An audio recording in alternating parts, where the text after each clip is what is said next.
Don't allow yourself to become one dimensional. If your life does not extend beyond the account books or project files, you are too unidimensional and you are stifling the synergetic process in your brain. Spread your wings, awaken the child in you. You do that by doing the things that please your senses, not just the things that challenge your mind. Paint a shelf, sew a quilt, research your family tree, do a crossword puzzle, sing a song as you shower. You will find that as your mind gets a breather from the world of words, numbers, ideas, your memory glows with a brighter spark. Learn to say no. If your life is overscheduled, it's probably because of tasks or commitments you shouldn't have taken on in the first glance. Can you really give every Saturday morning to coaching the members of the little chess league if you have also committed every Saturday evening to choir practice and every Sunday morning to visiting the home for the aged? How many hours a week can you realistically spend commuting without turning into a nervous wreck? Do you get the feeling of just not having enough time to finish the things you have started? And if you know full well that you have already got 20 commitments hanging and don't have the time for any more, whatever made you agree to undertake a collection drive for old clothes in the neighborhood? One way to work past your chronic inability to say no is to resolve never to make a decision on the spur of the moment. With practice, it becomes painless to say, "Let me check my schedule, think about it, and get back to you." So much easier on your time, your bunions, and your equanimity than trying to keep to a commitment you never meant to in the first place. Do not strive for perfection. This is the fast tracker's trademark trait. Strive instead for accomplishment, for excellence.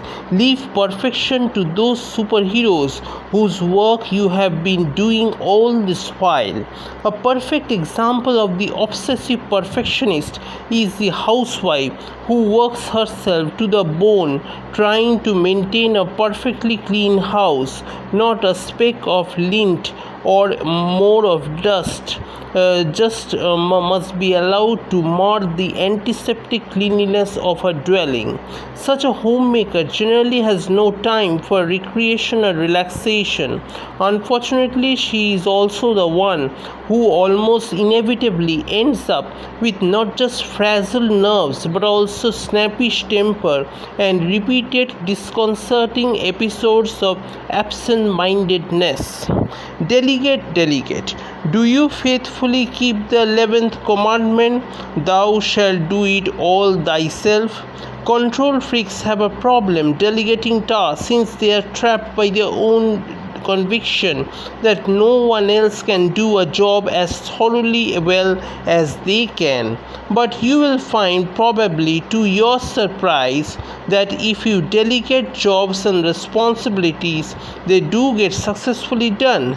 Neither corporations nor countries can run without delegation. Why should you? Delegation means less unfinished business cluttering your mind, and that means a clearer mind, a mind that is more focused and less wayward, less absent-minded. Live for today. One day at a time is what being present-minded is all about. Many of us spend so much time fretting about tomorrow's course, next week's appointment, and next year's increment, the next generation that we are raising. We need to forget that the future we plan and blueprint for begins today. When you obsess too much about tomorrow, you throw away today in mindless fretting and anxiety. Instead, celebrate the present, live it fully. How does a photographic memory work? A photographic memory develops an ability called synthesia, where the senses intermingle. Certain words trigger off color and touch sensations. So do musical notes or sounds, which means that the brain can turn anything into stirring, stimulating images that imprint themselves in the mind. Leonardo da Vinci was one such genius endowed with a photographic memory. He could set a detailed portrait of a person after seeing her or him just once. Is hypnotism a foolproof method for revealing truths hidden in our subconscious? Hypnotism can be foolproof if the person being hypnotized is willing and open-minded subject. For instance, in 1976, there was an incident in which a school bus carrying 28 children were hijacked. Under hypnosis, the driver was able to remember all but the last digit of the number plate of the hijacker's van. This enabled the police to identify and arrest the kidnappers and rescue 26 children. But had the driver been terrified out of his wits, the deep-rooted fear within him would have blocked his memory. This has been demonstrated in several experiments. People can lie or give a distorted version of the truth even under hypnosis. Should we always register a fact consciously for it to become a true memory? Preferably yes, but you never know what level of consciousness can store a memory. Many patients under anesthesia are able to recall the entire conversation between the surgeons during the operation, not unaided but again under hypnosis. Is good memory something one is born with? I think we are all born with different levels of recall ability, but ultimately how well you remember depends on your desire and interest in doing so, and on how much effort you are willing to put into it. I knew an obese little boy who was butt of everybody's jokes. He put on a cheerful sporting front, but he worked hard at building up storehouse of general knowledge. Soon he had all kinds of information at his fingertips, including trivia, and people began to respect him. But earlier he had shown any signs of being a memory giant. Unless we thoroughly know every person's childhood experience, we shall never be able to really say whether some are born with the memory of geniuses. Is it true that we can remember things better in our sleep than when we are awake?